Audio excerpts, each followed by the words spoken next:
right, ladies and gentlemen, let's get started. I'd like to welcome you to Development Review Commission for October 27, 2020.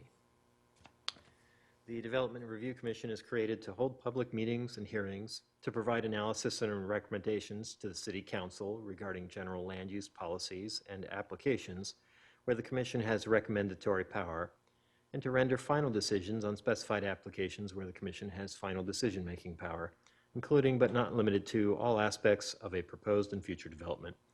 The Development Review Commission recognizes that the creation of a desirable environment throughout the city for residents, business, and industry is a prime requisite for the interdependence of land values, aesthetics, and good site planning by promoting harmonious, safe, attractive, and compatible development that is therefore considered to be in the best interest of public health, safety, and general welfare. Any person aggrieved by a final decision of the Development Review Commission may file an appeal to the City Council within 14 calendar days after the Development Review Commission has rendered its decision. Now, having commenced with our opening statement, folks, I'd like to inform you of who we have with us here tonight. On our commission with us tonight, we have Commissioner Andy Johnson, Commissioner Don Casano, Vice Chair Mike DiDomenico, Commissioner Michelle Schwartz joining us. We have Commissioner Phil Amorosi, Commissioner Scott Sumners, Commissioner Stephen Bauer, and I am Chairman David Lyon. We're also graced tonight by the presence of Ms. Saparna Dasgupta, Joanna Berry, Steve Abramson, and via WebEx we have with us Ryan Levesque, Lee Jimenez, Diana Kaminsky. Lee Jimenez is on the list twice, apparently. Welcome, Lee, twice. We also have Robbie Aaron and Dalton Guerra joining us. Now, folks, we have a few items on our agenda tonight. First thing is going to be a review of our meeting minutes for two meetings, our September 8th meeting and our September 22nd meeting. We've reviewed the meeting minutes, both study session and regular meeting for both dates, and have found no corrections to be made. Having said that, Commission, I'd like to hear a motion regarding the approval of those meeting minutes. Do I hear such a motion? Mr. Chairman, this is Don Casano. I would make a motion for approval of the study session September 8th, 2020, regular meeting September 8th, 2020, study session September 22nd, 2020, and the regular meeting September 22nd, 2020. Okay. I apologize. I need to a refresher in my memory. Did we have different attendance on those two meetings? We may want to break those up separately. If so, let's just do it as two motions just to make it simple. Okay. Would you amend your motion I that will, way, please? yes, Mr. Chairman, I will amend my motion and just be amended to dropping a study session and regular meeting of September 22nd from the request. Perfect. Thank you, sir. Do I hear a second, please? Second. DiDomenico. Okay. All right. So motion to approve the September 8th meeting minutes from Commissioner Casano and seconded by Vice Chair DiDomenico. Commissioner Bauer, how do you vote? Aye. Commissioner Casano? Aye. Vice Chair DiDomenico? Aye. I vote aye as well. Commissioner Sumners? Aye. Commissioner Amorosi? Aye. And Commissioner Johnson? Abstain. Okay. So that may have been worthwhile after all. Okay, so let's hear a motion now regarding the September 22nd. Mr. Chairman, this is Don Casano again. I would make a motion for approval of the study session of September 22nd, 2020, and the regular meeting of September 22nd, 2020. Okay. Do I hear a second, please? Second. Okay. Motion to approve from Commissioner Casano and seconded by Vice Chair DiDomenico. Commissioner Bowers, how do you vote? Aye. I apologize, Commissioner Bauer, not Bowers. Commissioner Casano? Aye. Vice Chair DiDomenico? Aye. I vote aye as well. Commissioner Sumners? Aye. Commissioner Amorosi? Aye. And Commissioner Johnson? Aye. Okay, so the first motion passes 6-0 with Commissioner Johnson abstaining, and the second motion passes 7-0. Thank you. I'm sorry, Commissioner Lyon. I made a mistake. I also was not at the September 8th meeting, so Ah, I have to abstain from that one. all right. Well, let's amend the record to reflect that Commissioner Amorosi and Commissioner Johnson abstained from the vote on the September 8th meeting minutes, and the motion passes 5-0 instead. I think we can take Thank you. that. Is that acceptable, Mr. Abramson? All right, we're still on point, apparently.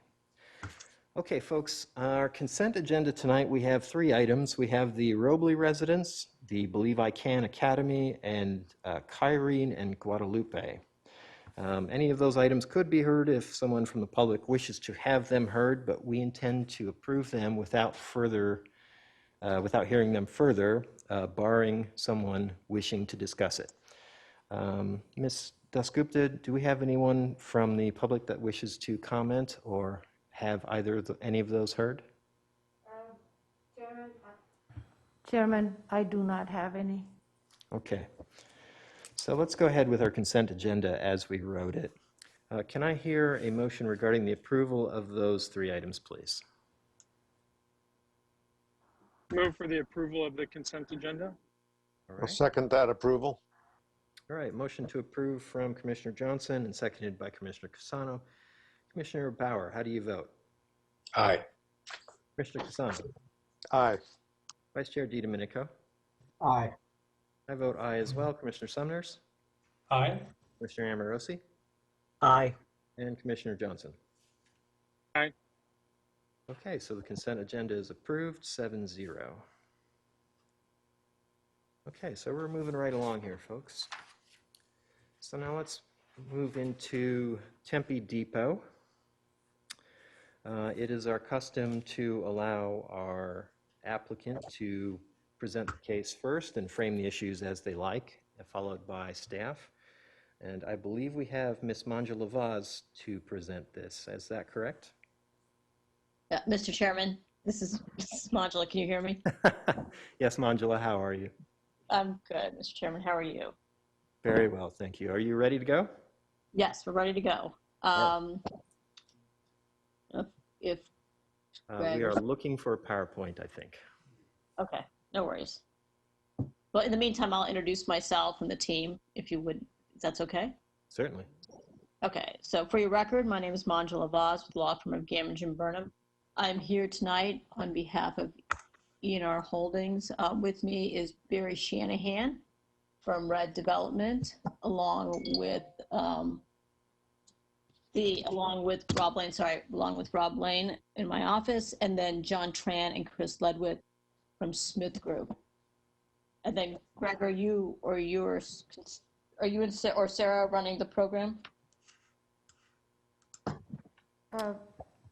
Chairman, Suparna? yeah, Greg is running the program, yeah. Okay, sorry, Mr. Chairman, just to see who I need to tell. So Greg, if you wouldn't mind, next slide, please. There you go.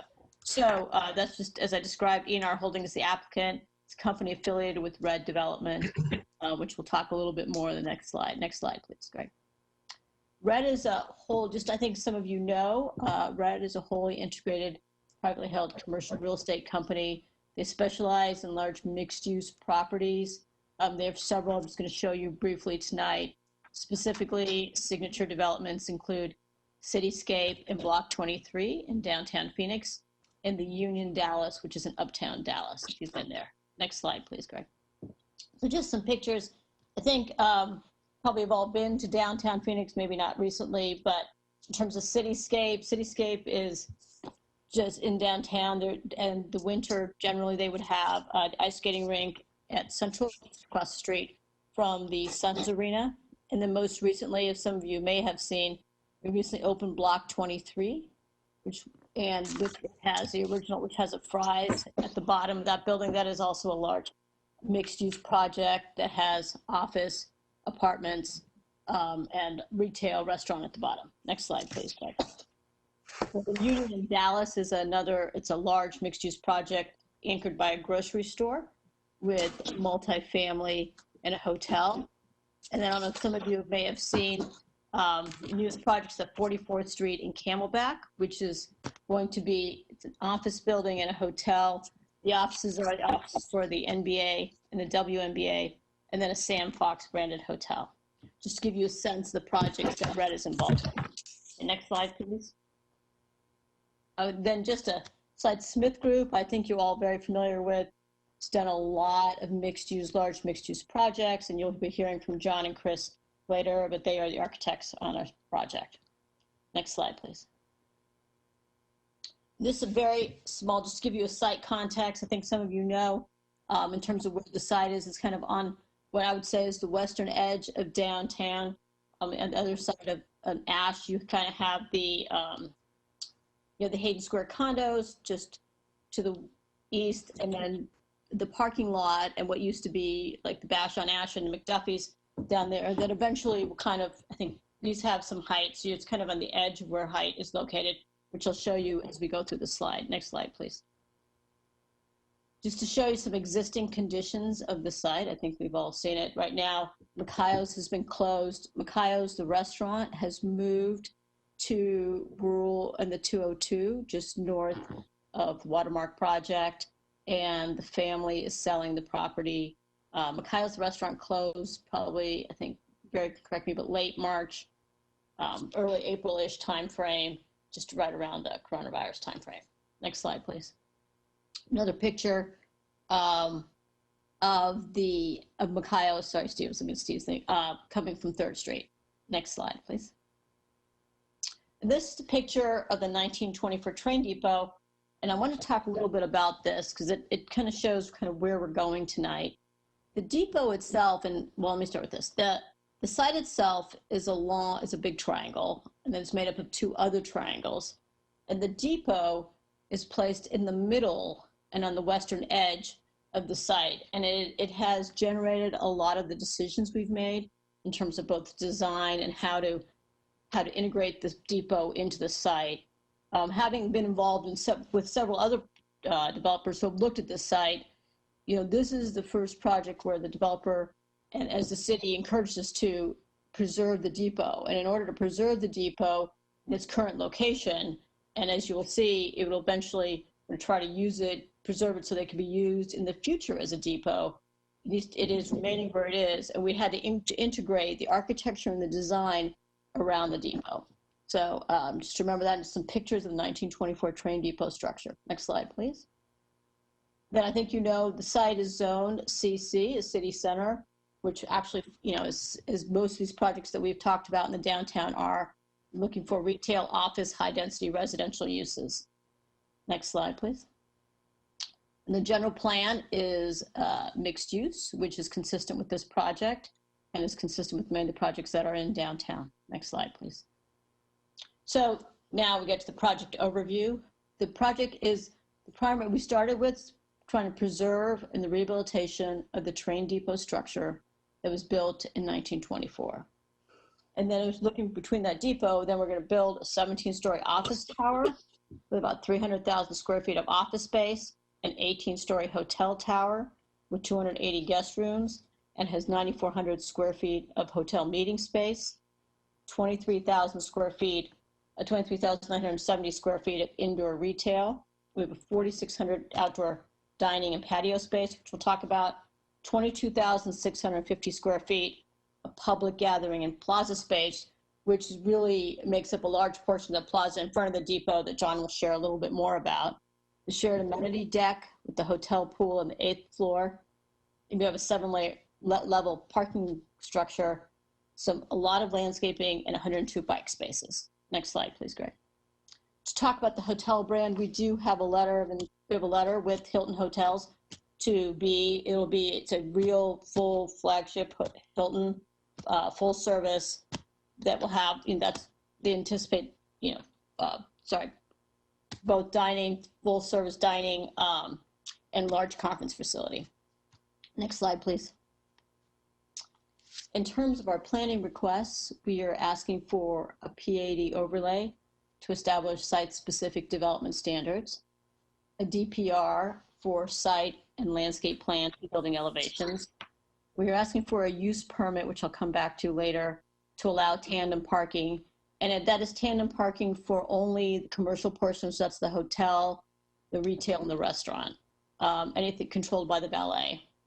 And then we do have an administrative finding showing the project design generally conforms to the intent of the TOD. We have some issues both in terms of kind of the site design, but also with the streetcar, which we'll talk about in front of it, and also some issues related to trying to make sure that we had some visual, try to have open space to the train depot, that we couldn't meet all the strict conformance to the TOD. So just wanted to talk about that with we have a letter from Ryan saying the project conforms to the TOD. Next slide, please. And I know Ryan said that the urban core has been delayed and being revisited, but just wanted to talk a little bit. We've been working on this project for a couple of years and just talk through the city and the urban core that I know this body had approved shows that the orange with the depot site is 200 plus feet.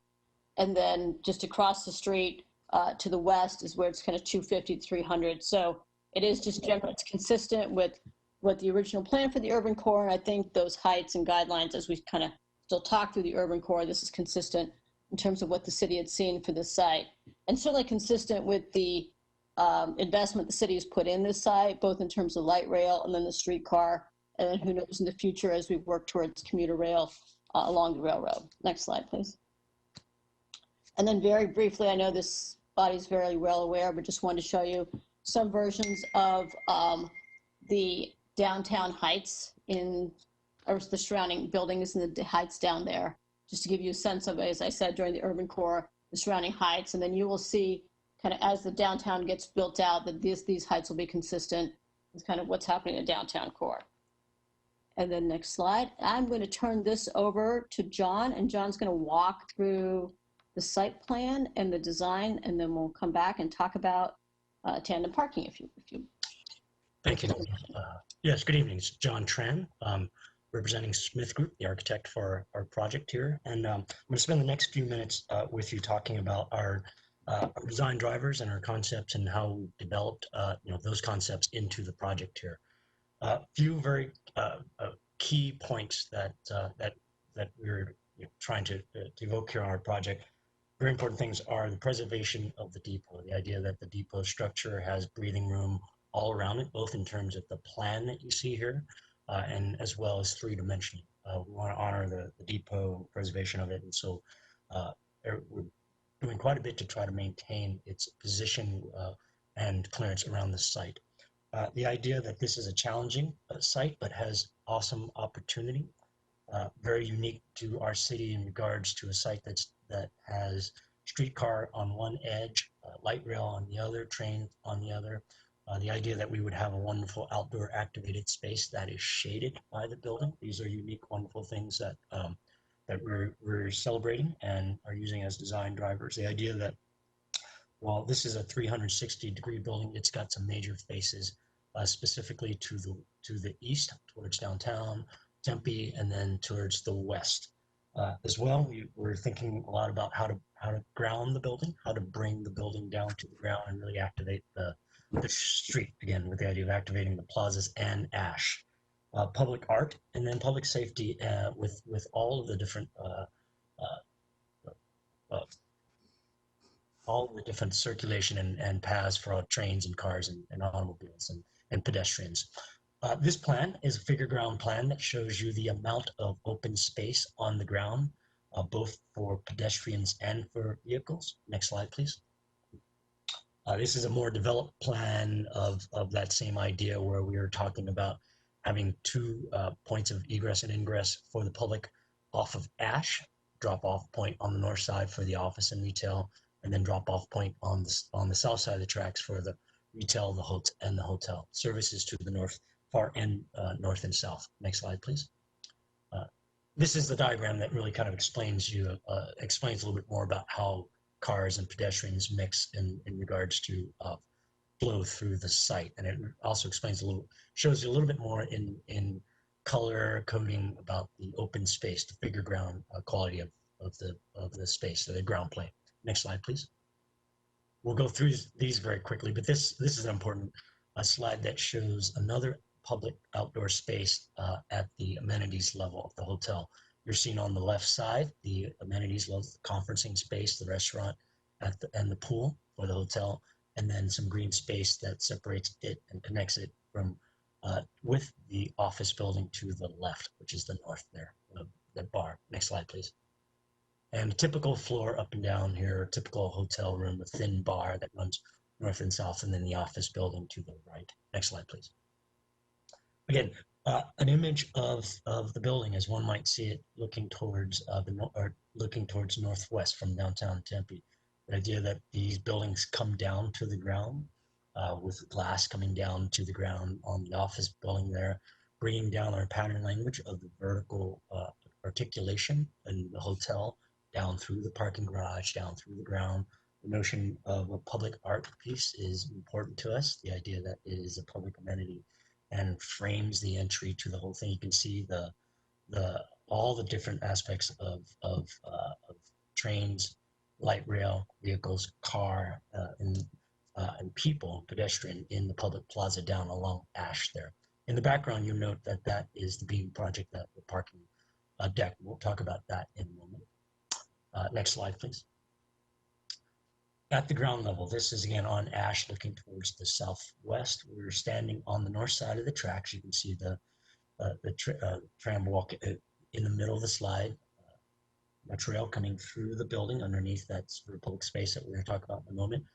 Retail on the street to activate the street, landscape, signage, the idea that there's a large canvas of public art, which is this frame that while we show a specific piece of art there, it's to be determined through the process that it's going to be open and available and will be a process that will end up with art not this specifically, but in this nature and of this scale. So we think that's going to be a great amenity. You can sort of then see the garage and the articulation of the vertical panels. It's an open garage that's breathable and part of the overall composition of the building. Materiality-wise, masonry. Next slide. Oh, masonry, glass, steel. Next slide, please. Thank you. This is a slide that depicts the activated open plaza space that's underneath the building, the bridge. To your left then is the retail and hotel lobby. We're standing basically on the south side of the tracks in the plaza itself. I think one of the things that we're, again, going back to the idea that we're really preserving the depot, preserving the facades, both on the east and the west side, thinking about how to include a use in there that is a public amenity, retail, and so on and so forth, giving the building some breathing room. The structure that you see, it's in fact a little bit deceiving here. The columns, unfortunately, are depicted larger than they would actually be. The columns you see on the left-hand side of the rendering is the actual scale of those large columns that hold up the bridge of the building. So that large round column you see on the right would be smaller than that in essence. Lots of open daylight underneath their public gathering space. Next slide, please. And so this is a straight on elevation of the west facade. And what we're trying to depict here is the idea that while this is a 360-degree building, our main facade is about the east. We paid some attention to the west facade. The yellow outline that you see is the anticipated scale of a parking garage that goes directly to the west of us. And so in some ways it blocks most of our building. Next slide, please. What's important is while it does that, in this depiction, this three-dimensional depiction, we do leave ourselves a view corridor to the Tempe Depot building. Again, it's important building. We want to honor it to the extent that we are carving out the parking garage three-dimensionally. You can sort of see the floor slabs of the garage. We are peeling that back, giving the roof of the building some breathing room, giving the building some visibility, even as it is under the building. This is a view one might have from the yard, say a little bit northwest of our building, looking past the parking deck of the beam and seeing the building. And so you can imagine at some point the activated space to the left of the rendering of the depot full of activity. At some point, Amtrak comes in there and it's full of activity along the tracks there.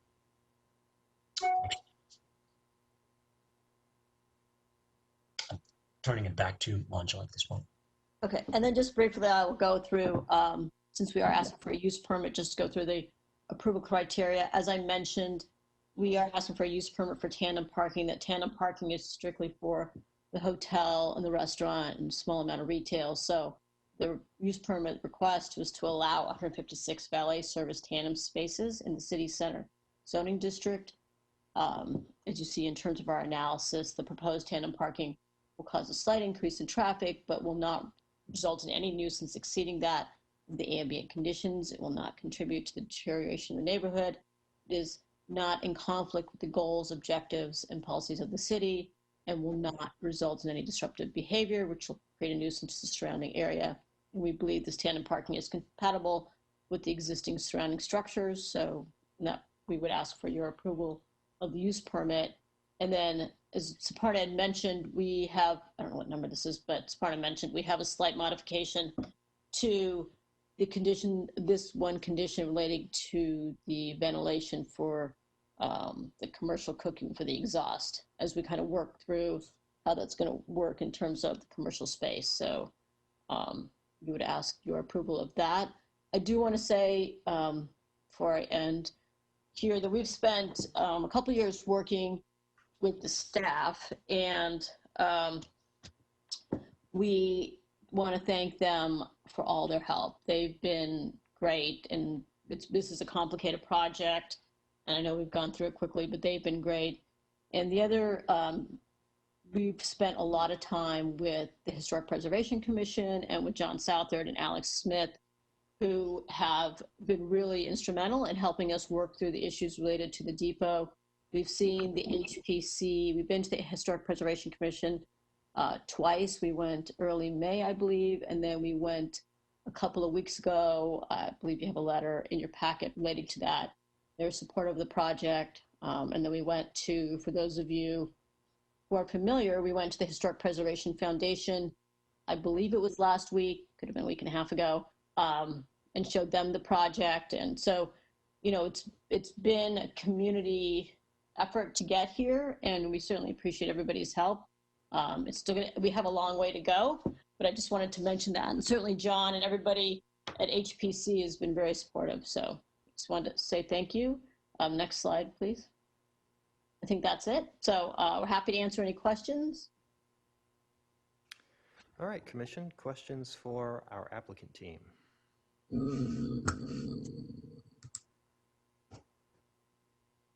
I see Vice Chair DiDomenico, please. One question, Modula, roughly how much meeting space is anticipated in the building in total, or a range? In the hotel or in the hotel? In the hotel. Yeah, approximately, very quick, about 9,400 square feet, approximately. So kind of smaller conference rooms size. Is that correct? John, am I correct? I think that's correct. Thank you. Okay. All right. Commissioner Amorosi, please. Thank you, Chairman Lyon. I was just wondering, because I live right across the street from the Union Pacific Railroad tracks, and the vibration and the noise, you get used to it when you live here and you ignore it. But if there's going to be a hotel right there on the tracks, the guests there might not be used to it. Is the insulation on that side going to handle the noise and vibration of the trains? Especially the ones that come in the middle of the night. Yeah, Mr. Chair, Commissioner Amorosi, as you know, I also live near the track, so I'm with you, but I'm going to have John Tran answer that question. John, if you would. Commissioner, absolutely. It's a two-way street. Absolutely, the residents around the neighborhood are knowing this issue. We would expect, and our hotel operator would expect, that everything that we do would make the hotel absolutely insulated from the noise, the vibration, and so forth. So I think we've got high standards as set by our hotel operator to make sure that the vibration and the sound of not just the train, but the metro rail, the street, cars, and traffic is all mitigated. We also have, as you know, flight path that comes right over our, and so all of these, the issue of sound and noise is very important, especially to hotel operating and adhere to their standards. And so Commissioner Amorosi, we have also, just to add that we've studied the vibration, as John said, because we do have we have a lot of vibration going on in that site, right? We're going to have streetcar. I don't know if the streetcar may not be noisy, but you have streetcar, but you certainly have light rails that comes in and out, and you might have heard that, and also the railroad. So we would, we'll certainly work through the insulation in terms of the hotel, and we'll have double pane windows and work through all of those things as we move forward. All right, thank you. Indeed, certainly quite a challenge. Commissioner Casano, please. Thank you, Mr. Chairman. I'm going to digress a little bit because I was on the city council when we approved the sort of the original use of the depot, which was a restaurant concept and everything else. And I in my discussions about this project, which with the development team, I find that they're actually going to show more of the depot that is shown with the restaurant concept that exists now. The east side of the depot will now be exposed as the station, and the west side will continue to be exposed. It will be under the building, but it's not a physical part of the building. That's not attached to it, as I'm aware. So it remains a freestanding building and still represents the depot as the depot was when we first asked for that development, those RFPs to change it into a restaurant concept. So I'm fully in support of this project as I see it right now. So I will be a yes vote. Thank you. Okay, thank you. It's been pointed out to me that we have a hand from Mr. Barry Shanahan. We're going Mr. Chair, I to make think you you a want participant. Yeah, go ahead. Go ahead, Barry.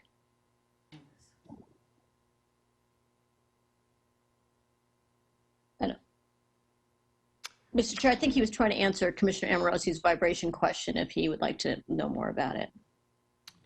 All right. Are we able to promote him to a participant or? Oh, he's just, well, if he's there, Mr. Shanahan, if you want to chime in on that previous question, we'd be happy to hear what you have to say. Are you with us, Mr. Shanahan? Well, we're not hearing anything right now, so maybe we'll get him a little later. All right. Well, let's come back to that then. Do we have other questions for our applicant, Commission? I have a couple of my own if no one else does. Commissioner Summers, please. Thanks very much. Just a quick question about parking. From a massing standpoint, parking's a pretty big part of this project. And I'm just curious how circulation works. It looks like you've got one stair core.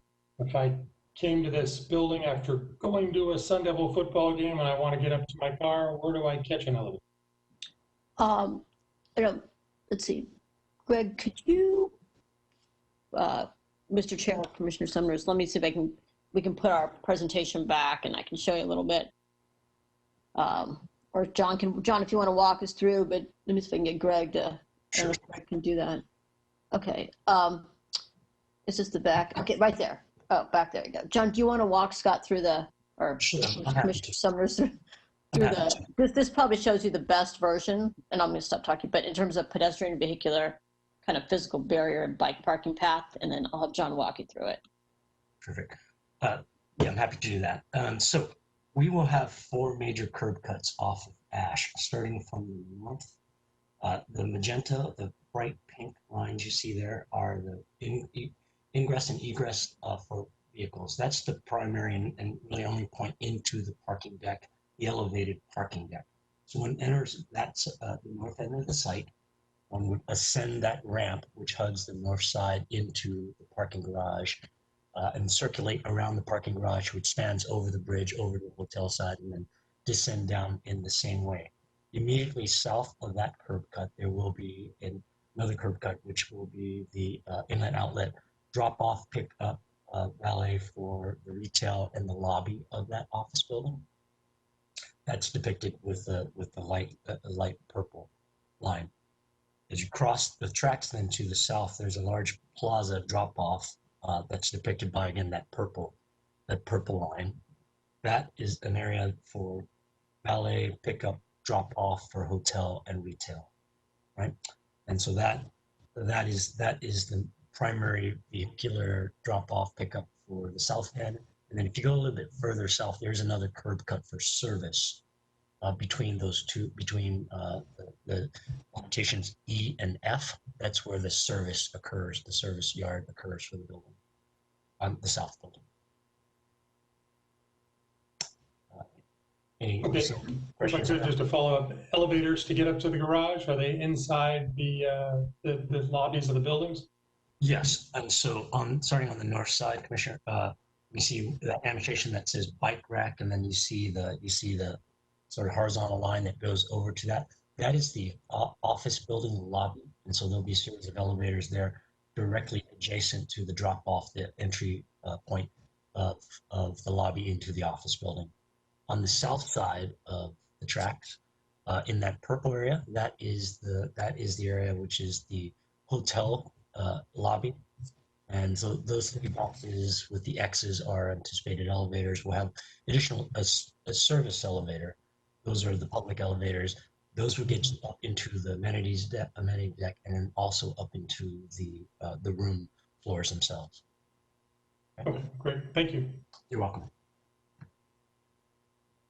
All right, Commission, anyone else? Well, I'll jump in then. You know, I'll say, as usual, Manjula, you've done a very fine job presenting the case here, and I think this is a very fine project that you bring us. I mean, to say that it's a challenging site is an understatement, and this is, to me, a very interesting problem that the gang over at Smith Group has addressed. The intersection of all these different modes of transportation, and then to choose to preserve the train depot on top of it is, to me, I think, frankly, that's kind of heroic, and I appreciate that effort. So I'm happy to support the project. I do have kind of one concern, though, and this just may be that you described that you recognize the challenge and you've got some work left to do. But I wonder if you can talk through a little more, how do you activate this space with the train depot? How do you activate this retail space? You know, to me, that strikes me as a major challenge, and I'd like to hear a little more on that. Okay, Mr. Chair, I'd be happy to. Greg, would you mind putting up the presentation? I just want to, the one, well, you can put it up, and then the next, well, this, okay, there you go, that's perfect. So, Mr. Chair, one thing we thought through, and I know you put down in terms of what you see what done in Cityscape and kind of how that activation works, even on Central and with the ice skating rink. And when you think through here, what we've thought a lot about is how, if you have like the way Centerpoint works, and you have to bring people into the site, right? They originally, when Centerpoint was done with where the depot's sent similar to where the kind of movie theaters are, and then with the Jackrabbit is. And we've thought through, you know, we could put in an ice skating rink at times. We've talked to the DTC about, you can put the tree lighting down there. We, you know, as you have, the same thing way Centerpoint works, we've talked about having farmers markets. I think you have to spend a lot of time thinking through, like, very purposely activating that site. And we very specifically we put the hotel kind of in this, you can't see my cursor, but, you know, the hotel will also drive a lot more people right in front of the depot. The depot itself, and I apologize I didn't mention this, the depot itself is actually, will be a something. It's not going to be a structure. The intent is the depot will be either a coffee shop, or we were thinking coffee shop, you know, maybe a bike shop and a restaurant, so that people will come and interact with the depot, and that it will be something to come to, just like, you know, and you'll actually know that it's a train depot. On the northern portion of the structure, kind of where the Porte Cochere is, we have an easement preserved for the city, so that eventually we can put a kiosk there for commuter rail, and then eventually you can interact with it in terms of 15 years from now or whatever, if they have commuter rail, you can get your tickets there and they'll be able to actually function as a depot.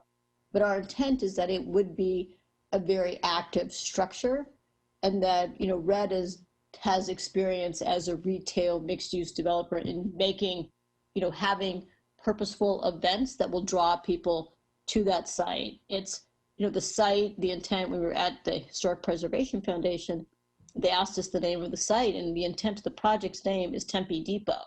I mean, as you said, we're trying to celebrate the depot, and that is the plan. Like, how that is certainly one of our challenges, but in terms of kind of where we're going, I think it's an exciting challenge to try to make sure that plaza is very activated, and I think people will be drawn to the depot. That's my thought. Does that make sense? It makes sense. I guess I'll say, I mean, again, I think the project is really great. I would just emphasize how big of a challenge this looks to me. I mean, I think that, how do I say this? I think that there is a sense that the train depot is the back of the project. When I look at your attachment 65, we look at the image in the bottom right, and it seems to me that the project has very much so, the west side is kind of the back of the project. It doesn't get the same treatment as the east side of the project. The east side is the face, the public face of the project. This makes sense. But then, we find the train depot kind of tucked away in the corner there, and what to me very much feels like this is the back where this thing is. Looking at the other views in the bottom left there, if you think about what the experience is approaching the project by light rail, at least from this side, approaching from the north, you kind of come through back of house. Similarly, if you've got one pedestrian route on Ash Avenue, which to me seems like that's going to be a critical part of your activation of your retail public space. How do you use that? And when you've got people who are coming from the south along Ash, at the ground level, again, we're approaching kind of back of house. The light rail from the north comes right through back of house by the trash compactors. And the other kind of experience that I couldn't help but think about is our own lovely Phoenix Airport, which, let's face it, it's a parking garage that you drive underneath and then get out of your car to get on your plane. And that's not a gracious experience. I don't know who is amazed and blown away at how great, the city of Phoenix's airport is, that, wow, what an architectural wonder. Because let's face it, you drive underneath the parking garage and get out into an armpit. And the last thing I want to see is for this part of your project to feel like an armpit. Again, I think it's a fabulous project, and what you're attempting is so great. But I just highlight that for me, I think that's the big challenge you're going to have there, is how do you make that a really active space that people passing by on a car or on bike or on foot, or even going by on light rail, are going to say, that's something I want to be involved in. So I don't think there's a question there for me anymore. I just want this project to really succeed, and I know that you're only partway through the process. I look forward to seeing what this becomes, and I just wanted to hit that note very heavily. I really hope that you find the magic that you're looking for that space. Well, Mr. Chairman, we appreciate that. I would just make one comment, 2 comments. The back house will be screened because we totally understand what you're saying. And, that's, I think, one of the things when I started, that is certainly you point to the challenge of the site, in that the train depot is located where the train depot is located. If it was 100 Mill and it was sitting on Ash, or it was sitting on the north side of the site, maybe easier, but that is a challenge. But I think, but to your point, we've tried to celebrate it, and we're going to keep doing that. We're happy to answer it, but I think, we'll just see how it goes. We're happy to answer your question, but I think we're working on that, and with HPC and the city, and everybody's been really great. Sure, sure. All right, well, thanks for indulging me. All No right, problem. so, Commission, other questions for our applicant, or shall we move on? All right, seeing none, we will, let's do this. Oh, you know what? I now see John Tran and Barry Shanahan have electronic hands raised. They want to answer your question. If you want to jump in here, John or Barry, we'd be happy to hear from you. Commissioner Lyon, thank you for indulging us. I really appreciate your comments and observation about the opportunity for this space. And, I think the way we think about the space is it really is unique and potentially is wonderful. And, while it could be seen as the back of house, we really do think of it as an anchor to the whole thing. It's a thing that's going to draw people in. And I think in some ways it's very different than that illustration you gave at the airport, where it's about where there's no people walking. Our space is scaled large enough. And one of the things I think we're really keen on making sure that we do is to have a space that's flexible enough for all the different varieties of programming that could take place in there, in addition to some of the set things that are going to take place in there, such as outdoor dining for some of those retail spaces, adjacent to the hotel lobby as well as part of the depot. And so we're very, very bullish on that space not being being an asset and not a liability. We think it's actually the key to the whole thing, is making that thing super activated. So thank you. Okay. Well said. All right, so let's go ahead and move on then, unless there are other comments or questions from Commission. All right, let's move on then. I believe we're looking for Mr. Lee Jimenez. Do you have a presentation for us, Mr. Jimenez? Yes, good evening, Chair Lyon. My name is Lee Jimenez. I'm a senior planner with the Community Development Department. You can pull up my slides, please. And thanks to the applicant for providing a thorough overview of the project. I'll just touch on the facts of the case for the record. So the site is located on the west side of South Ash Avenue between West 5th Street and West Rio Salado Avenue in the CC City Center District and within the TOD Transportation Overlay District in the station area. The applicant is requesting a PAD, a Planned Area Development Overlay, to establish alternative development standards, such as increasing the maximum building height from 75 feet to 250 feet, increasing the front maximum building setback from 20 feet to 100 feet, reducing the minimum parking and maneuvering setback from 20 to 0 feet, establishing a 40% maximum ground level lot coverage, also a 75% above ground lot coverage, 29% minimum ground level landscape coverage, and 5% above ground landscape coverage. In addition to that, they're also requesting a use permit to allow 156 tandem parking spaces within the structured parking garage. And finally, a development plan review, which includes the preservation and rehabilitation of the original train depot, the 240-foot tall, 17-story office tower, the 237-foot tall, 18-story hotel tower, with all with 7 levels of above-grade parking, with proposed uses that include office, hotel, conference, shared amenity space for the hotel, a restaurant and bars, retail, outdoor dining, and outdoor public gathering all within close to 1 million square feet of building area on a 2.52 net acre site. And just to clarify for the record, I'd like to point out a typo in my background section. The staff report cover sheet, the hotel tower height is actually proposed at 237 feet, not the 234 feet as indicated on that cover sheet. There was a neighborhood meeting was required, and it was a virtual neighborhood meeting held through the Zoom cloud meeting platform. It was held on Wednesday, September 9th from 6 to 7. There's a meeting summary provided in the attachments. That's attachments 83 through 85.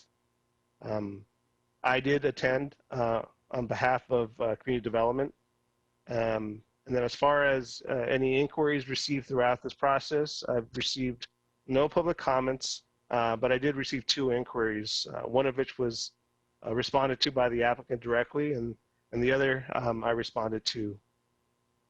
And since then, there's been no other public comments received throughout the advertisement of this hearing.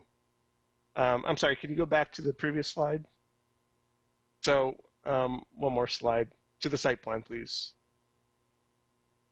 So as you've seen, as provided by the applicant, the tower on the north is the office, which is composed of glass, and then you have the hotel south of the tracks on the south end. And then there are four curb cuts for driveways. One's on the north, which is for access to service areas at the rear on the north side, as well as to the ramp into the garage. Then there's another curb ramp for a loading zone at the base of the hotel tower. As you head south, then you have the tracks, and then you have the valet area for the hotel. And then on the south end, you have another service driveway for loading and refuse collection along the south. Next slide, please. And here's just a layout of the landscape plan. The street requirement is on the low side. They are providing 18 street trees when I believe 20. I can just review this real quick. So 18 are provided, and a total 26 are required. However, due to the constraints of the site, they were only able to provide 18 because with all the curb cuts, we have a bus stop, we have a streetcar stop, we have the light rail tracks, and then we also have the service areas, driveways. So it's a very tight site, lots of constraints. And so as far as meeting that requirement, that'll be addressed through the development agreement as far as reducing that requirement down to the 18 that they are providing. And the tree of choice along Ash is a mulga, which is actually a Valley Metro approved tree around the streetcars. Next slide, please. So here we have the building elevation east. This is as if you were on Ash looking to the west. Next slide, please. And then here we have the building elevation on the interior side showing the south, and then the building elevation showing the south as if you're south of the site. Next slide, please. And then this is on the west side. If you were on the tracks facing the building, you would see the office tower on the left, the hotel on the right, and that yellow area is an approximate location of where the Beams parking structure is located. So that is what you would be obscured from that parking structure if you were on Farmer looking east. Next slide, please. And then here we have the building elevation for the interior north, and then the actual building elevation from the north, if you're looking from the north side to the south. Next slide, please. So we have a Maris blend of masonry veneer that'll be applied to the hotel tower and the garage portion below the hotel tower. And then on some of the knee walls of the parking structure, the ground face masonry will be applied to those knee walls, primarily on the west side. And then the ground face is also used as an accent piece to help incorporate the geometric design of the hotel tower as far as the floor levels of the rooms to try to mimic that on the garage facade. So that's where they're using the ground face masonry for the most part. And then we have the color palette on the left-hand side. We have a cream color with a gray and a black finish. Next slide, please. And this layout here just shows you the ground floor plan. You have your retail and ground floor uses at the base, and then each tower has a core within it where the elevators are provided to access the hotel tower and the office tower from both the ground level and within the garages. Next slide, please. Here's a floor layout of the amenity deck with the pool, and they have their meeting space for the hotel, ballroom, meeting rooms, and then some outdoor dining area between the office and the hotel tower. And then you have the shell of the office tower on the right-hand side. Next slide, please. Here's the level 9 floor plan. Shows the rooms and the office space on the right-hand side. Next slide, please. And then levels 10 through 12, here's the typical floor plan for each of these levels. You have rooms for the hotel tower and then just office space in the office tower. Next slide, please. And then levels 13 through 16 for the office is shown. This is the typical floor layout on the right-hand side. And then floors 13 through 18 for the hotel. Typical floor plan is shown on the left-hand side. Next slide, please. And then as you get to the roof of the hotel, there's a, I can't recall, it might be one more level of office on the right-hand side. That is where the roof level is of the hotel. Next slide, please. And then this is the roof plan for both the towers, showing the mechanical areas and the screening provided. Next slide, please. And here we have the building sections. As you can see, the train depot at the base and how the garage kind of goes up and over the depot. Next slide, please. And here are the other sections of the towers. Next slide, please. And then the 3 model renderings of the site on the upper left is if you're looking from the east to the west, and on the right-hand side at the top, it's as if you were an ash looking towards the hotel tower. And then at the bottom left, you're looking to the northwest, and then Lee, I think you could move us a little quicker through some of this. Sure. Next slide, please. And then here's the overall rendering as was shown by the applicant. Next slide, please. And then here are the other renderings. Next slide.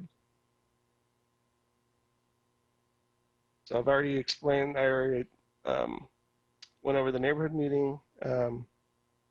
No public comments received. Next slide, please. Staff is recommending approval. So based on the information provided in the analysis in the staff report, we recommend, or staff recommends, approval of the requested PAD, the use permit, and the DPR. The requests meet the required criteria and will conform to the recommended conditions. Staff requests a decision on the use permit and recommendations for the planned area development overlay and the development plan review. And there are a handful of non-standard conditions of approval. PAD condition number 1, use permit condition number 3, and DPR condition number 2 are basically explaining a 3-year deadline for the approvals of the PAD, the use permit, and the DPR. Next slide, please. As far as the DPR is concerned, we do have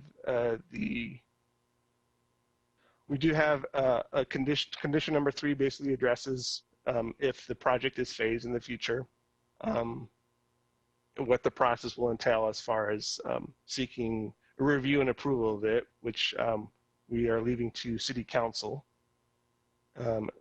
The condition number 9 basically states that the ground floor retail storefronts will be processed through TIs and addressed by minor development plan reviews for the shell conditions.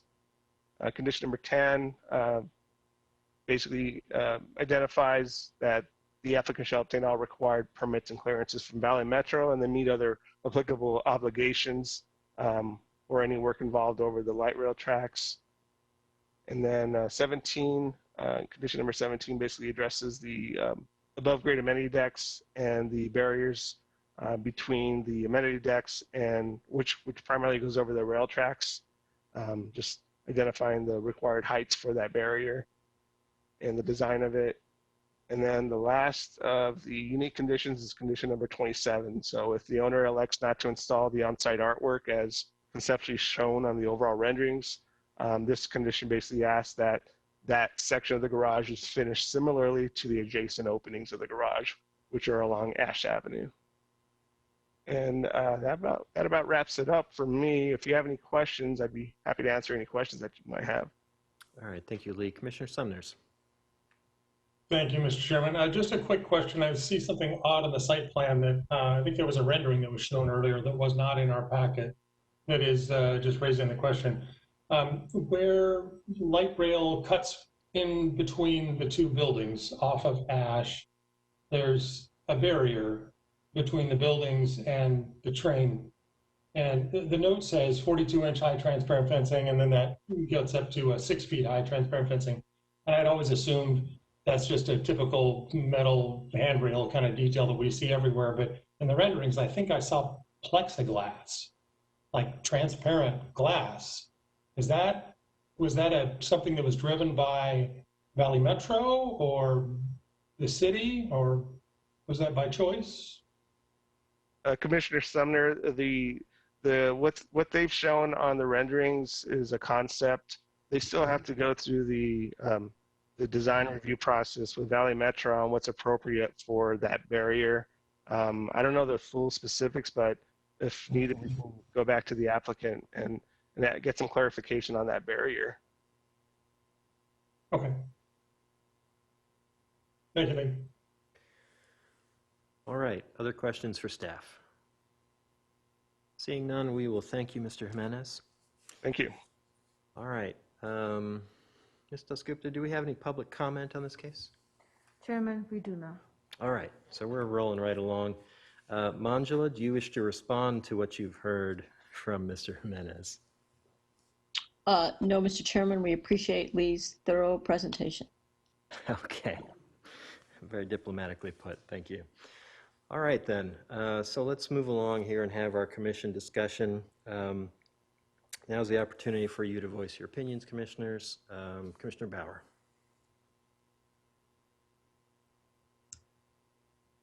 Commissioner Bauer, I have you on mute still. I am. Thank you, Mr. Chairman. I appreciate that. To say this is a complicated project is an understatement. In all my career, I don't think I can imagine a project that has more challenges, more integration requirements, and I've got to compliment the architects, the applicant, the developer for taking that challenge and really celebrating it by integrating all these multiple modes of transportation, some with direct access to the property and others simply engaged with the site. I have to take my hat off to staff. Given the complexities of this project, to be here with no opposition, with a staff report, with a number of stipulations that the applicant is in agreement with, is really a huge undertaking. So this is a case I can certainly support. And Mr. Chairman, when you're ready, I'd be willing to make a motion to that effect. Thank you, Commissioner Bauer. Commissioner Amorosi, please. Thank you, Chairman Lyon. I just want to say definitely an ambitious project. And I'm thinking, though, what really makes it unique is the train depot. So, because people can stay at a hotel anywhere in Tempe, or rent office space. So that train depot, which is kind of tucked in the back, though, I'm thinking that once they get into the details of it, there can be many artistic elements, railroad elements, that'll draw people in that are incorporated along the pedestrian path, even along the barriers that we were talking about, that'll tell people that are along Ash that, hey, here's the historic depot over here, and that'll draw them in. And it's also going to help the other retail that's around there. So I don't have a problem with the height. I think this is what we need in downtown, and it incorporates all the public transportation areas. So I'm definitely going to support this project. Thank you. Okay, thank you. Commissioner Johnson. Thank you, Chair Lyons. I think this is a fantastic project. I'll just kind of echo a lot of what everybody else is saying. Sorry about the airplane. The only thing that I, and I mentioned this previously, but you know, I like screening on parking garages, and I appreciate the treatment along Ash. I was hoping there could be a little bit more in some of the other areas. And the only concern that I have was that stipulation number 27 regarding the artwork panels. And you know, I understood that those were part of the project, and I hope they continue to be a part of the project, because I think that is a really great touch, and to have someone that is a local artist to contribute to this building with so many other unique features would be a really great addition. So I will be supporting the project, and nice work. It's a really great project. Okay. Any other comments, or shall we have a motion? Let's have a motion. Mr. Chairman, Commissioner Bauer, I move approval of Tempe Depot PAD 190021 Planned Area Development Overlay, use permit ZUP 190091, and development plan review application DPR 190186, subject to the stipulations in the staff report, with the modification to development plan review condition number 8 as outlined by staff and the applicant. Okay, well said. Second, please. Second. Bill? I'm going to go with Commissioner Amorosi. All right, motion to approve as described by Commissioner Bauer, seconded by Commissioner Amorosi. Commissioner Bauer, how do you vote? Aye. Mr. Casano? Aye. Excuse me. Vice Chair Aye. DiDomenico?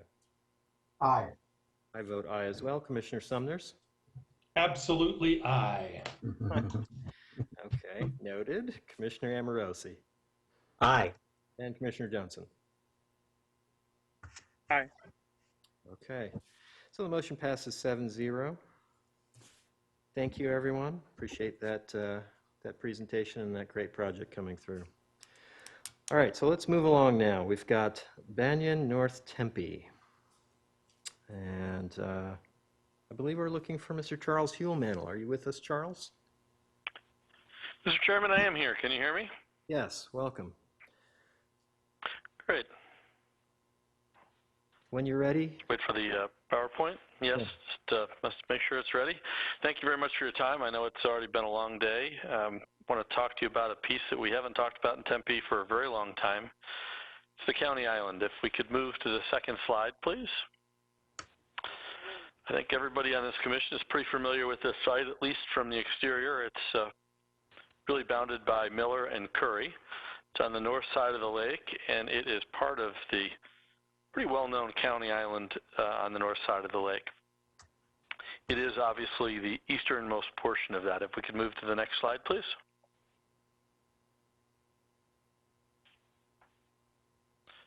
If we could move one more slide, please. One more slide. And if you could just hit the space bar to play. What I'd like to do is take you on a bit of a drive. I don't know if you've had a chance to see this area. It's not in Tempe currently. We're moving towards annexation. And this piece of property looks very much different from almost everything that's in Tempe. It's really one of the rougher areas of our city, even though it's not technically in our city. Certainly causes some problems with police and fire protection. The county is responsible for responding in this area. And if we can, just 1 second, we'll go to the next. But bit of a time delay here, given the COVIDian era challenges. All right, if we can go to the next slide, and we'll show you what it looks like again on Curry and Miller. And if you could, there we go, thank you. Curry is a little bit nicer, but still has some challenges. These are pretty outdated uses for Tempe. The area has certainly not been groomed and maintained like much of Tempe. We'll take the turn here along Miller, heading southbound.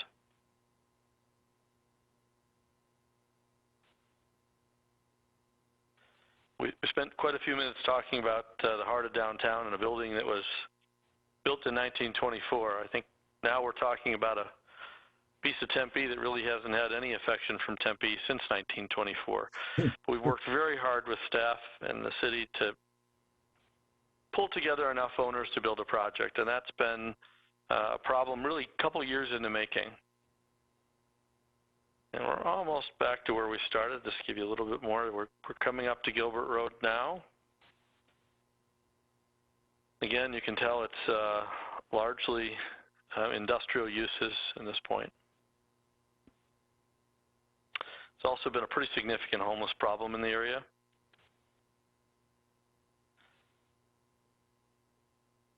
That's the end of the drive-through. If we can go on to the next slide, please.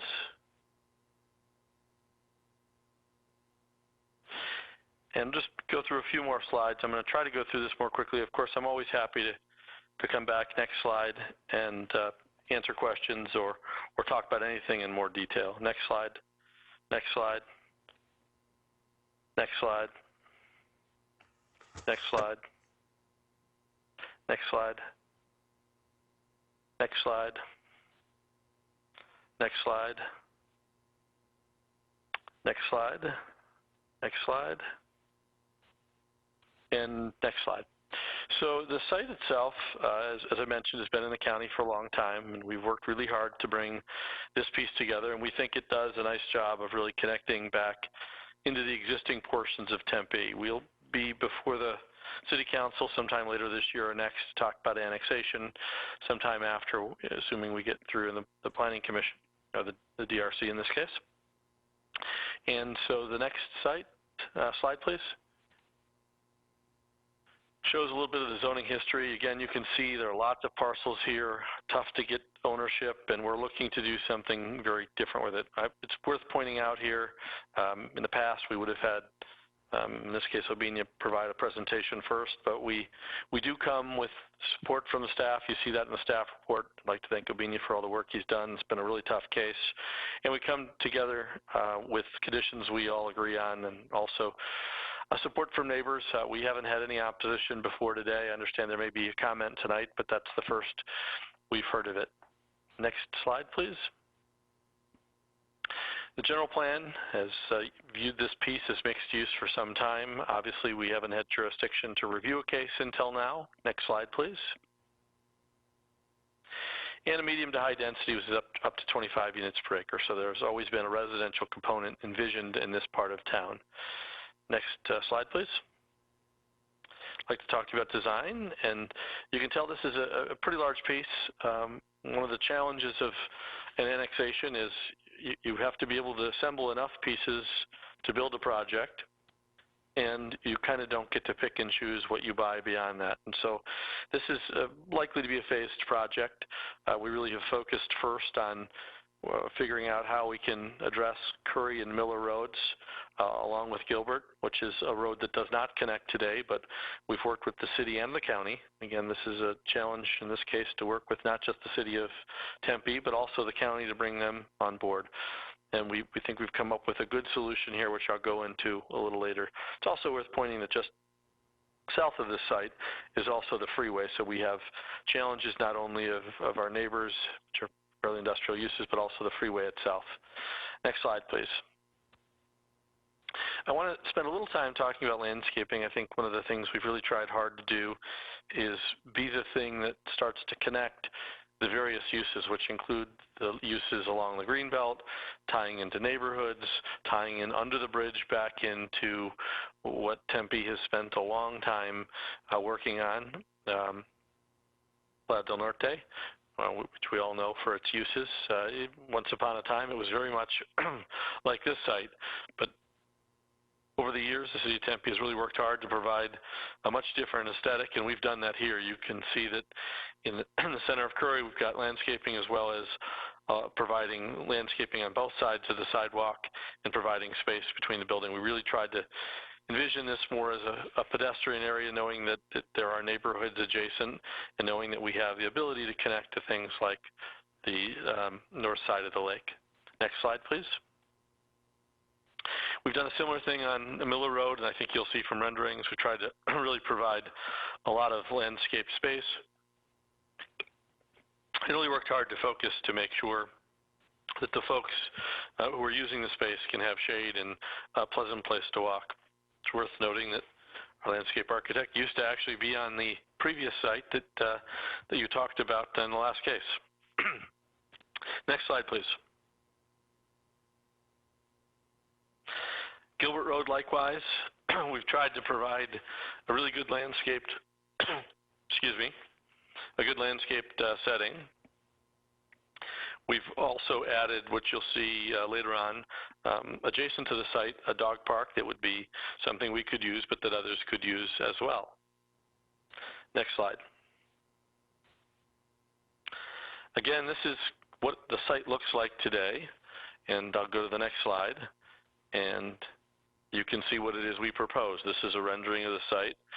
We think it changes dramatically what happens in this area. We've worked hard with staff to come up with a design that we think is unique, but also fitting in this location. You can really see in this particular slide how hard we've worked on the landscaping. Hopefully that really catches your eye. It's pretty robust for off-site landscaping, and I think it does a nice job. Again, next slide, you can see before, and again, next slide, you can see after. We think it's a pretty dramatic change. Next slide, please. This is what it looks like along Miller, and again, next slide. One more slide, please. There you go. Currently, you can see the lake and downtown in the distance. You can see State Farm. Next slide. And you can see what we'll propose instead. Next slide, please. Again, this is another version. Next slide. You can see here, instead of the previous site, we've worked hard to try to find a way to deal with some of the obstacles. One of the things we did here is put in a dog park. It's on the other side of Gilbert Drive, but we didn't want to just leave the other side as it is today. So we worked to reconfigure Gilbert Drive in a way that, again, worked for the county and the city, and also allowed us to address some of the amenities in the area. Next slide, please. Next slide. I think you get the gist of the change. Next slide. Next slide, please. And this is another view of the project, again, with a grand entrance. We think well landscaped. We've tried to really provide some sense and order to the landscaping to provide a sense of place, but also provided a fair amount of open space. Next slide, please. And again, one more slide. You can see the before and after yet again. Next, please. Again, this is another site from today, another slide from today. Keep going. And where we end up with the proposed project. Next slide, please. And another slide of another vision of what we think this can become. Before, and again, next slide, after. Next slide, please. So we tried to provide you a sense of where we are today, which is a county island, which has not seen any recent development or improvement in some time, at least this portion of it. We know it's a tough piece. It's been a goal of the city for many, many years. I think 20 years ago when I was sitting in that same chamber on the then Planning Commission, we talked then about trying to change this piece, and I think this is the first sizable piece that we've been able to assemble and hopefully redevelop. We hope that you like what we've done and how we've worked with staff to create a residential project for this area, and I think at this point I'd answer any questions or be happy to cover any piece of that in greater detail.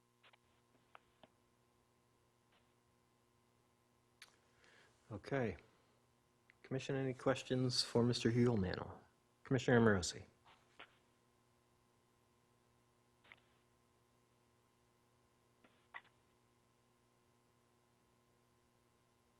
Space there.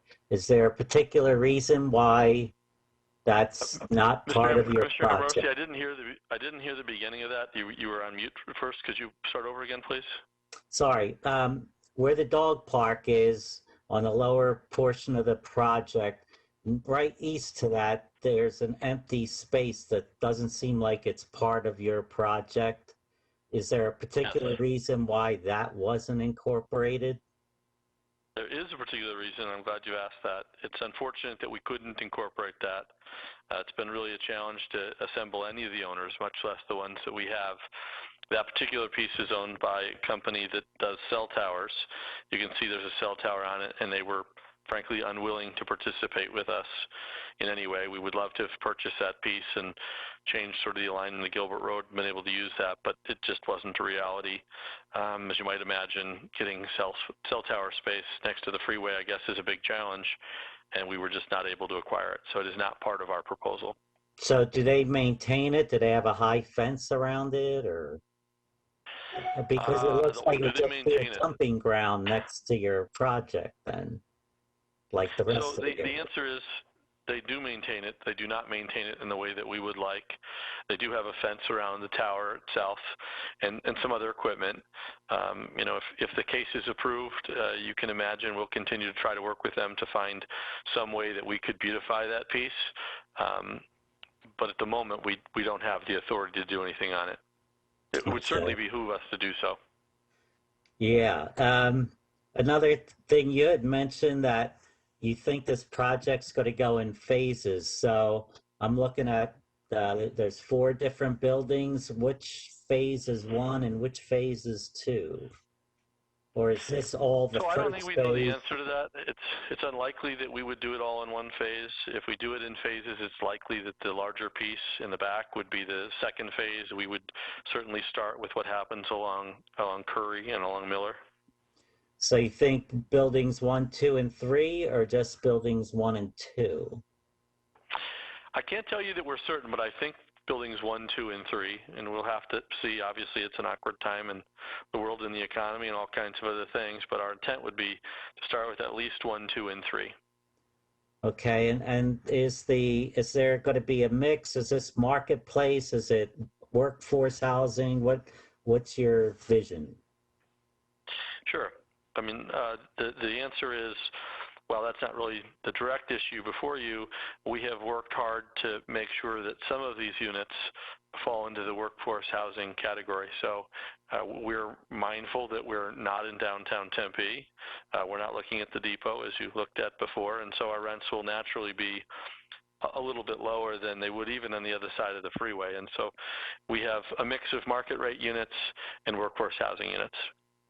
And one other question, if this is mixed use, were you thinking live, work anywhere, or what building in particular was going to be the mixed use, or is it going to be sprinkled throughout the 3 buildings?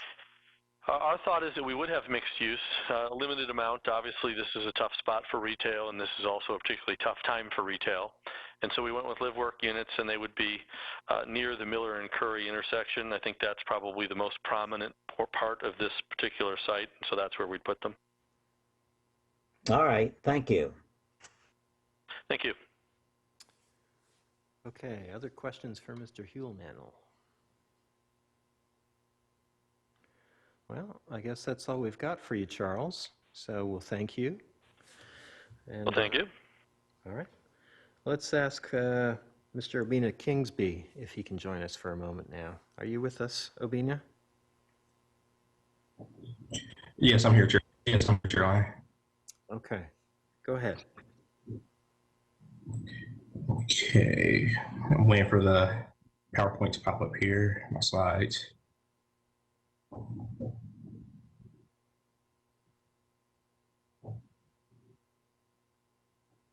Okay. All right, good evening, Commission. My name is Obina Kingsby. I'm a planner 2 here with the City of Tempe. Banyan North Tempe is a project that is requesting a general plan density map amendment from medium to high density to up to 25 dwelling units per, which is up to 25 units per acre, to high density limited, which is up to 45 dwelling units per acre.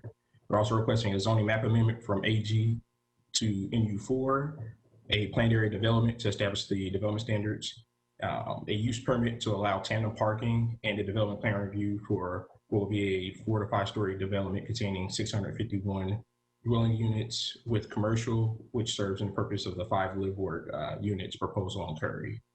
The location of this site, as Charles mentioned, is at the southwest corner of Curry Road and Miller Road. The project is currently within the county island, as mentioned by the applicant. And if annexed into the city, will automatically receive an AG zoning designation per the zoning development code. A neighborhood meeting was required for these requests, and that meeting was held virtually on July 21st of this year. There was no opposition to the project during that meeting, and there was one individual who voiced support of the project. In regards to public input, staff received one email from the Arizona State Historic Preservation Office, which expressed that the view sheds for the Tempe View be maintained with this project just due to the location where it was at. They want to make sure that the residents of the South River Pima Maricopa Indian community will still be able to see the view from that location if it's within that view shed. So that's one comment we received. Beyond that, there were no other additional comments or input received from the public that I'm aware of at this time. And also there were a few conditions, special conditions I would like to point out, specifically number 4 of the zoning in the zoning PAD section. It's in regards to the dedication of the future Scoville Street. And if you're looking at the site plan here, that's up, north is actually to the right as you're looking. So in what will be the southwest corner there, you'll see that there's a dedication of Scoville Street, 25 Half Street right of way. And at the moment, it cannot fully connect to Gilbert Drive due to a cell tower that's there. So we added a condition in which in the future, in an attempt to have that connection continue straight to Gilbert Drive, that this development be willing to make some reasonable accommodations to be able to relocate that cell tower in the future and have that be a straight street dedication down south to Gilbert Drive there. And then also I want to point out condition number 19 in the DPR section, which is in regards to the roof drainage system. And basically what it's saying is that we're okay with the roof drainage system being potentially visible on the interior of the site, and as long as they're architecturally integrated and that not be visible from public view, from public right-of-ways. And with that, staff is recommending approval of this project, and I'll be willing to answer any questions you may have at this time. Okay. Commission questions for staff? All right, it looks like we're satisfied, Abina. Okay, thank you. Thank you. All right, Ms. Dasgupta, any public comments? Yes, Chairman. We did receive one public comment sometime late this afternoon. It's from Sandra Gonzalez. She's a property owner in the county island, and she would like to get her comments read for the record. It says, I'm a property owner in this county island of Tempe, and I do not support this project since the zoning will require a change. The proposed project will cause problems in the future to all businesses that have existed in this part of Tempe for a long time. Jobs will be lost. Current zoning should be kept and respected. Thank you. Okay. All right, so let's come back to Charles Heelmantel. Would you like to respond to what you've heard? Just briefly, thank Obinia for all of his work in helping us get here today. As far as the opposition goes, that's new from today. We certainly have heard from lots of Tempe residents that they would like to see this happen. The county island has been not only an eyesore, but a serious crime and public safety problem for the neighbors for many, many years, and it was one of the things we heard resoundingly at our neighborhood meeting. It's worth noting that the folks who own the current land in question, in fact, do support the rezoning, obviously, or we wouldn't be here. And so, you know, other folks may wish to stay in the county. That's a different issue. We would like this piece to come back into the city of Tempe's fold, and we think it makes a much better Tempe. But I'm happy to answer any other questions. Okay, Commission, any more questions? I'll just go ahead out on a limb there and concur. I'm sure that person had their reasons for saying that, but I completely agree that this needs to happen. I think this is a great project. Commissioner Casano. Again, Mr. Chairman, I'll go back in history. I remember my 10 years on the council and trying to get some of that property under city control was very difficult. And I think finally we just kind of threw up our hands and said, you know, I guess at some point when they want to come in, they will. So I don't understand those comments, but that person is their property owner. They're entitled to those opinions. But I think anything we can do to start moving forward on accumulating these properties by private development and redeveloping them is well worth the time and trouble. Thank you. Commissioner Amorosi. Thank you, Chairman Lyon. I just want to say I appreciate the way the developer broke up the space with the 3 buildings. I like the entry, the nice grand entry area, and the urban living room, as they call it. That's also along Miller. I think that's going to be, it's inviting. It's a lot better than some of the projects where we see these giant long lines of apartment structures. So I'm going to be supporting this project definitely to get a start on this, converting all this county island property to useful Tempe property. Thank you. Okay, Commissioner Summers, please. Thank you, Mr. Chairman. I'm happy to see this project moving forward, and I'll be fully supportive of it. On any other night, I would say this is a complicated project, but sorry, Charles. You followed the depot, and this seems like a walk in the park compared to that. No, this is a complicated project that took a long time to put together, I'm sure. And I just, as a 30-year Tempe resident, appreciate someone coming in like your client that has the patience to get this done, because it's going to make a big difference. Thanks. Okay. Let's have a motion then.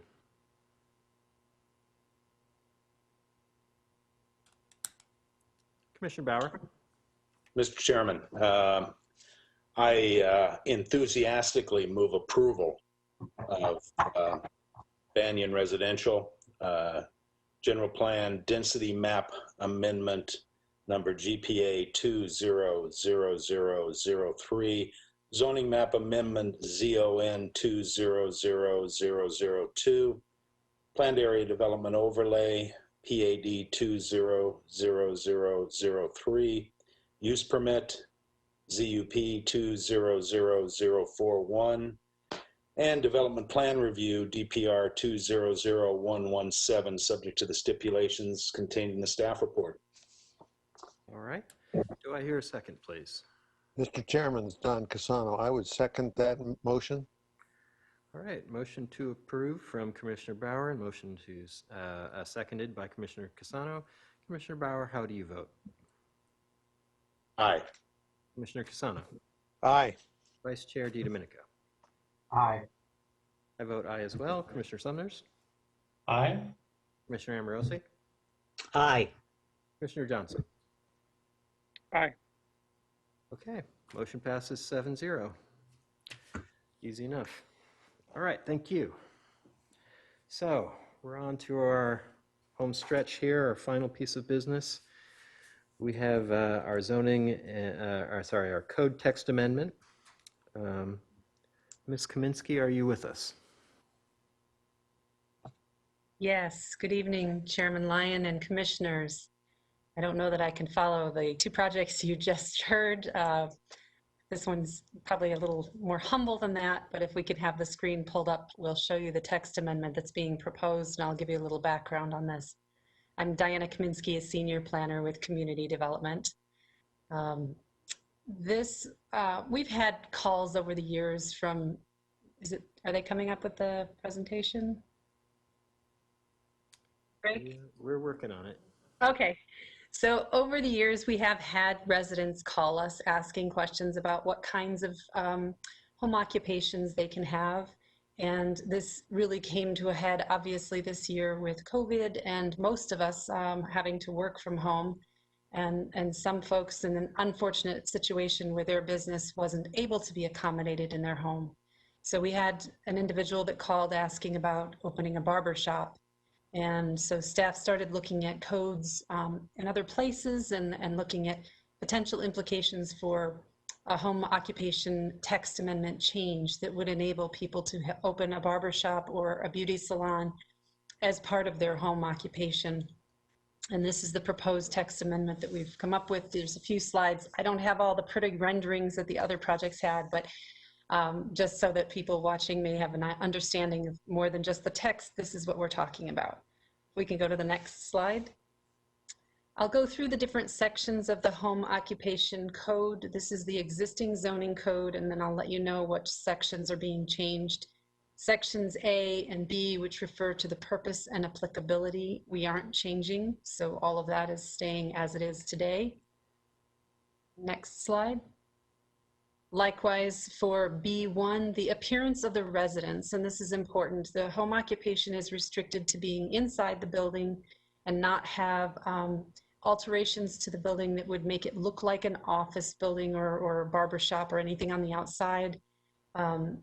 They can't violate any conditions of a development approval. If they're in an HOA, they have to follow whatever regulations are within their community. They can't have equipment exposed or products exposed to the outside, and they need to maintain an environment that's conducive to a neighborhood that doesn't have noise, vibrations, smoke, dust, odors. These are all our existing conditions under the appearance of residence for home occupation. Next slide, please. Likewise, B2 is not changing. All on-site storage needs to be inside, inventory contained, and nothing that would be noxious, toxic, explosive, or combustible or flammable. Next slide, please. B3 is referring to employees. We do allow home occupations to have no more than 3 individuals. One of those people can be a non-family member who commutes to the site, and any additional individuals would need to work off-site. And we also have restrictions on the number of people that are coming to the property and deliveries made. So no changes to this section of the code. Next slide. B4, we did need a clarification. Home occupations, because they are limited to looking like a house and not looking like a business, are also limited to sign type B. And that is a 12-inch by 12-inch placard that might go by the front door. And if it's a home, it might say the Smith residence. And if it's a barbershop, it might say Mr. Smith's barbershop. But there's just a limitation to sign type B for home occupations. And then there were no changes proposed to B5A or B, which is referencing vehicles and commercial deliveries as well, and the times of those deliveries. Next slide. Now we're getting into the changes. In 5C, we are allowing no more than 1 client or customer vehicle on premise at any one time, and that's the current code. But we are proposing a change that would allow, by use permit, 1 additional client or customer vehicle may be allowed when parked on site on a driveway or of an approved area in compliance with the city code. So this would not impact on-street parking, and the use permit enables us to look at what the conditions are of that particular neighborhood. So we have some neighborhoods that already have permit parking because of the existing conditions. We have very small lots in some of the older areas of the city that may not have room for additional on-street parking because their lots aren't wide enough besides the driveway and maybe where their own vehicle parks. Or they have a situation where they have a single car carport and they currently have two cars parked within the driveway in a tandem configuration. So the use permit enables a barber or a beautician salon to apply for a use permit to add additional client parking on their site and the ability to have their business within their home. And it allows us to look at each site on a case-by-case basis and the public to have involvement in that process of intensifying the business. Business hours does not change. That's from 7 a.m. to 8 p.m. And there are a list of prohibited uses, and that is not changing. Next slide, please. We have made some modifications to the definitions section because we didn't have definitions for barbershop or beauty salon. So we have added some kind of paralleling some of our other code definitions, also referencing the licensure process because they are licensed by the state. There are inspections and whatever other requirements of the health codes that they must follow regardless of where they're operating. And also businesses that may be ancillary to those uses, but that are regulated through our code through other means, that being tattoo, body piercing, and massage establishments would be excluded from the definitions and not allowed within home occupations. So these are to clarify what types of uses are falling within those two categories of barber and beauty salon. Next slide, please. And this would be an amendment to the Appendix N. So it's not part of the ordinance itself, but it is adding the barbershop and beauty salon to the list of allowed uses. So we would go from 20 allowed uses to 22 within the home occupation category. Next slide. We weren't required to have a neighborhood meeting for the text amendment. However, management did take the proposed text amendment to the Tempe Neighborhood Advisory Commission, and they reviewed the text amendment along with a person who came to that meeting to speak. He's the one that was interested in having a barbershop in his home. And they voted 9-2 in support of the code text amendment. They did have a lengthy discussion, and I did provide the minutes from that meeting in your report, with their recommendation being that they would be allowed to have 2 chairs or 2 stylist chairs on site. And based on the recommendation from the Neighborhood Advisory Commission and then our further analysis that we did on the potential impacts to different neighborhoods and different conditions within the city, we recommended the use permit as the mechanism to allow that second chair, that it wouldn't be allowed by right. You could have 1 chair by right, and if you chose to intensify to 2 chairs, we would then notify your neighbors and go through that hearing process for a use permit. And at the completion of the report and up till today, I have not received any calls of inquiry or concern. Next slide, please. So staff is recommending approval of this change to the home occupation section of the zoning code, and I'll be happy to answer any questions you have. Okay, any questions for Ms. Kaminsky? Commissioner Amorosi, I see your hand up still. Do you have a question? Yes, I do, Chairman Lyon, thanks. Ms. Kaminsky, I'm worried about the parking situation because it seems like you said it's going to be on a permitted basis for parking on site in an improved area. What I'm worried about is somebody throws down decomposed granite all over their front yard, and that's considered an improvement. And then the neighbors are going to see 4 cars parked together in the front yard throughout the week. How do you prevent that from happening, or can it be prevented based on the wording there?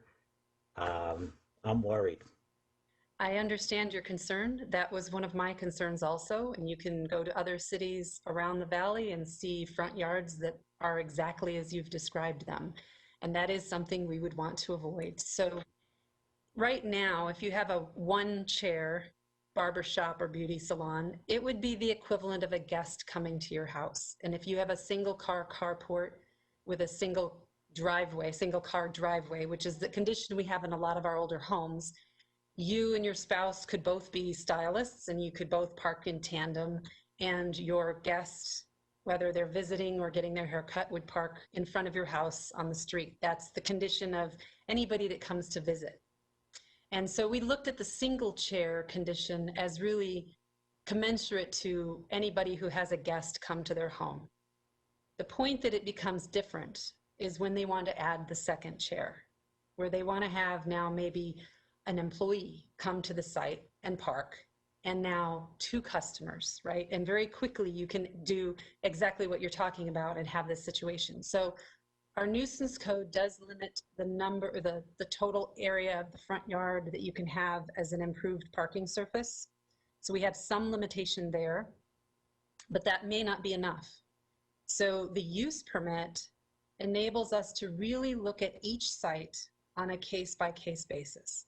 If this is a property that has existing on-street parking permits, permit only for the residents who live there, that may not be a situation that can accommodate a business intensification like this. If it's a neighborhood that has very small lots, narrow lots with a driveway and maybe room for 1 car on street, that may not be the location that would be appropriate to intensify. So it gives us the ability to look at each site and then for us to say, okay, where is your guest parking going to be, or your customer parking?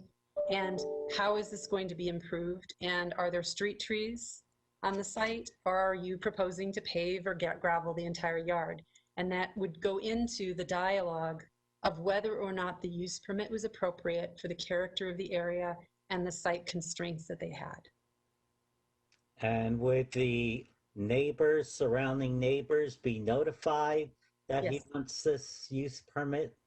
That it would follow our standard use permit process. There would be the red sign in the front yard and the mailing to everyone within the prescribed distance, and notification to the neighborhood association and homeowner association chairs. So it gives the public an opportunity to see what their neighbor is wanting to do in terms of intensifying the site to allow a second chair, and that public process would occur. Okay, thank you. Vice Chair DiDomenico. Diana, who would hear these cases, these permit cases? That would come to you guys, like all the other use permits that come to you guys. Well, that affects my voting. Well, based on your facial hair, I can see you might change your mind.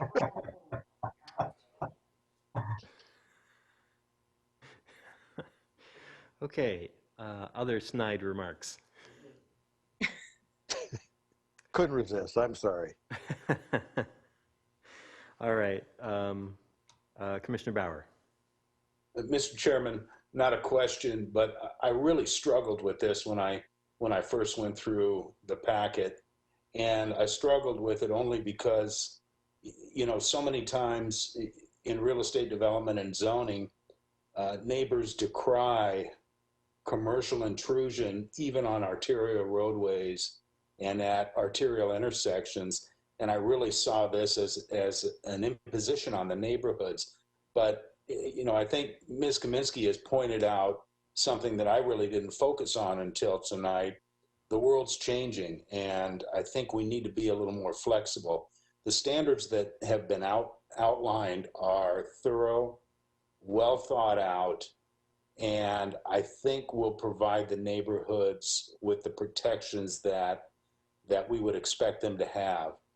I'm going to support this text amendment with just a comment that I would, and I know you can't ever ensure that that's the case, but with somebody coming to the city to inquire about this type of use in a home occupation, this is a different type of home occupation than some of the others in the list.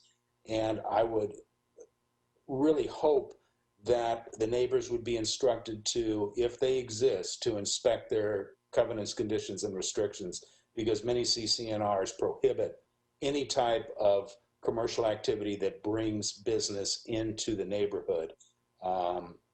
So that, you know, that's the only concern I've got is that somebody may get down the road with this type of use, invest some money, and then all of a sudden where their neighbors or their homeowners association is slapping them with a cease and desist order, and they're going to lose money and lose a case at the same time. But other than that, I think staff's done a really good job with this. It is a challenging situation and one that's going to have to be monitored, but I think it's appropriate. Vice Chair DiDomenico, please. I apologize, I forgot to unraise my hand. I was going to say, Mr. Chairman, that Mr. DiDomenico probably doesn't know that the barbers are open again.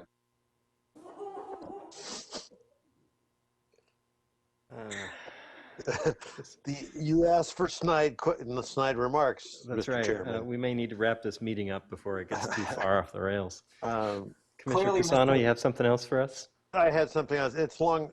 I was thinking right along the lines as Commissioner Bauer, and that is, I live in the Lakes HOA, and as far as I know, that wouldn't be an allowed use. And I think it's incumbent, perhaps, that maybe there's some notation placed somewhere when somebody comes in to apply for this, that they're told that they better investigate any of the local HOA rules and regulations that might impact that neighborhood. That's my only comment. Okay. Well, I'm going to echo, at least in part, what I was hearing from Commissioner Bauer. If this was 1 year ago, I would have felt a little differently about this one. But, you know, things are a little more gray and a little different right now.